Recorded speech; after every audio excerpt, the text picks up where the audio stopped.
போட்டுருக்கு. ஸ்பூன் விட்டு ஸ்டவ் பற்ற வச்சு ஆன் பண்ணி வச்சாச்சு. பேன் போட்டாச்சு.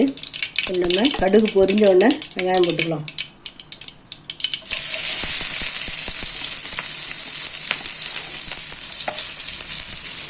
ஒரு 1/4 கிலோ அளவுக்கு நான் சின்ன வெங்காயம் கட் பண்ணி வச்சுருக்கேன்.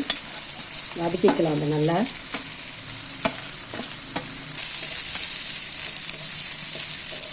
ஓரளவு டிரான்ஸ்பரண்ட்டாக வதக்கியாச்சு. இதை நம்ம கொஞ்சம் குறப்பாக அரைச்சிட்டு வந்துடலாம். ஏன்னா வெங்காயத்தை நல்லா வதக்கியாச்சு. நல்லா கிளேஸியாக இருக்குது.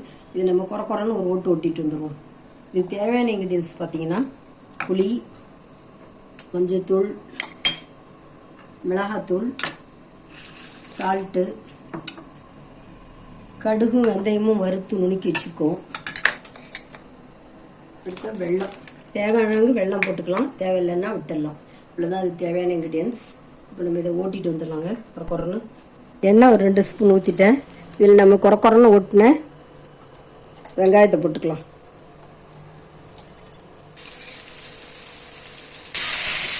இப்போ நம்ம சுருள நல்லா வெங்காயத்தை வதக்கிக்கலாம். குறன்னு அரைச்சிருக்கோம். நல்லா இதை நல்லா வதக்கிக்கலாம். நல்லா வதங்கட்டும். இப்போ இதில் ஒரு 1/2 ஸ்பூன் அளவுக்கு மஞ்சள்தூள் போட்டுக்கலாம். சில்லி பவுடரும் 1 ஸ்பூன் அளவுக்கு சில்லி பவுடர் போட்டுக்கிறேன். ஒரு 1/2 நாள் கூட போட்டுக்கலாம்.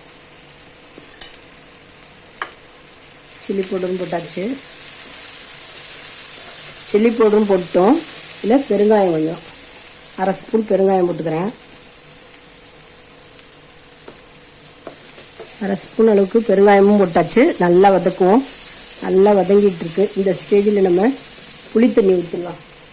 புளித்தண்ணி கரைச்சி வச்சுருக்கேன். நான் ஒரு எலுமிச்சம்பழம் அளவுக்கு புளித்தண்ணி கரைச்சி வச்சுருக்கேன். அதையும் அதில் ஊற்றிக்கிறேன்.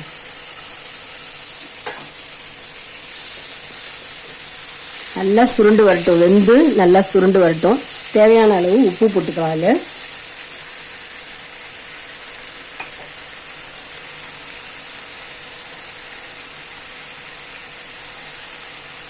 உப்பு தேவையான அளவு போட்டுக்கலாம். போட்டாச்சு. நல்லா சுருள எவ்வளோ சுருள வருதோ எண்ணெய் பிரிஞ்சு அப்போ தான் நல்லா டேஸ்டியாக இருக்கும். நல்லா சுருள வரட்டும். காரம் புளி எல்லாம் கரெக்டாக இருக்கும்னு நினைக்கிறேன்.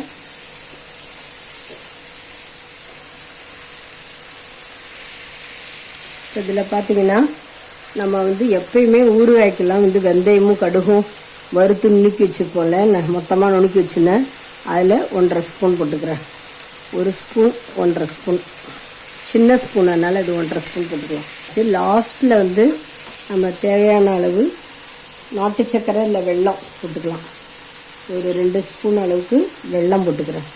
அவ்வளோதான், ஃபினிஷ். இப்போ எண்ணெய் நல்லா சுண்டி பிரிஞ்சு வந்துச்சுன்னா நம்முடைய வெங்காயத்தொக்கு சூப்பராக எம்மையாக ரெடி ஆகிடும். சப்பாத்திக்கு தொட்டு சாப்பிட்லாம், தோசைக்கு தொட்டு சாப்பிட்லாம், சாப்பாட்டுக்கு பிசைஞ்சு சாப்பிட்லாம். ரொம்ப நல்லாயிருக்கும். செஞ்சு பாருங்கள். காரம் உங்களுக்கு இன்னும் வேணும்னா உங்களுக்கு தகுந்த மாதிரி காரம் போட்டுக்குங்க.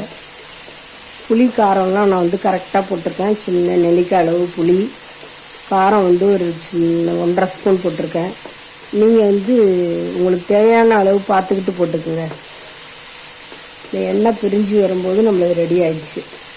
சுண்டி தக்காளி வெங்காயத்தொக்கு சூப்பராக எம்மையாக ரெடி ஆகிடுச்சுங்க.